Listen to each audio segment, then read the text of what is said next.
family. It was devastating.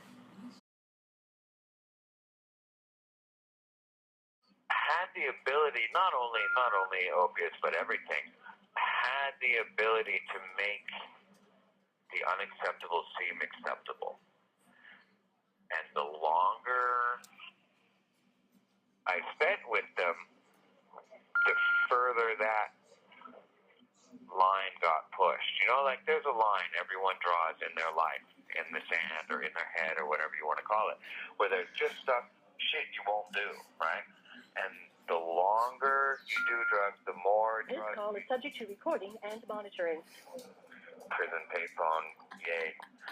The longer you allow that drug to stay in your life, further into insanity that line gets pushed.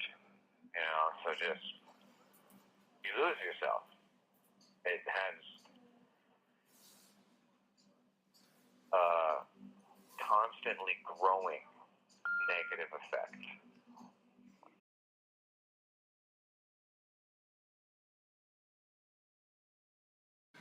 Substance abuse in general, I don't think is being, I mean, it's definitely getting better. If only in the last 10, 12 years it's being looked at as a disease, which is good. But still, there are not enough facilities, there's not enough after care programs, there are not enough IOPs, there's not enough of it. So it's getting better. It's getting better. It's not as bad as it used to be, but it's still not great.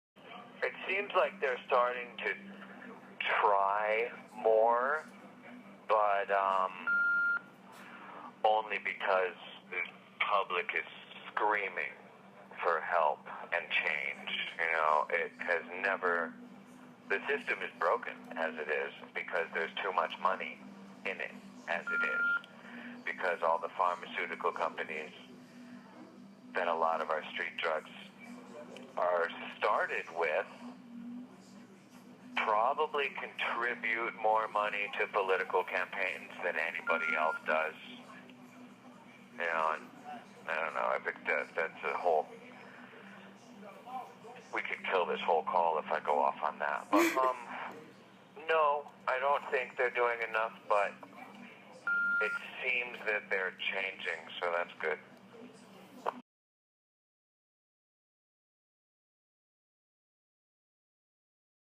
Probably more common that substance abuse leads to homelessness.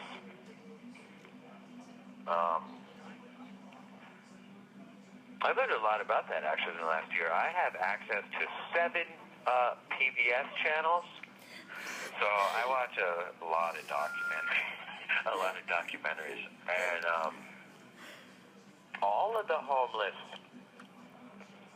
people that get interviewed on all these shows have always, other than the ones, there's a lot of, you know, like mentally ill people, and a lot of them are vets as well, but on their way to homelessness, you know, they became cross-addicted. Their mental illness or their PTSD or whatever led them to alcohol and drugs, which closed them off from their loved ones and the people that wanted to help them, and eventually they end up homeless.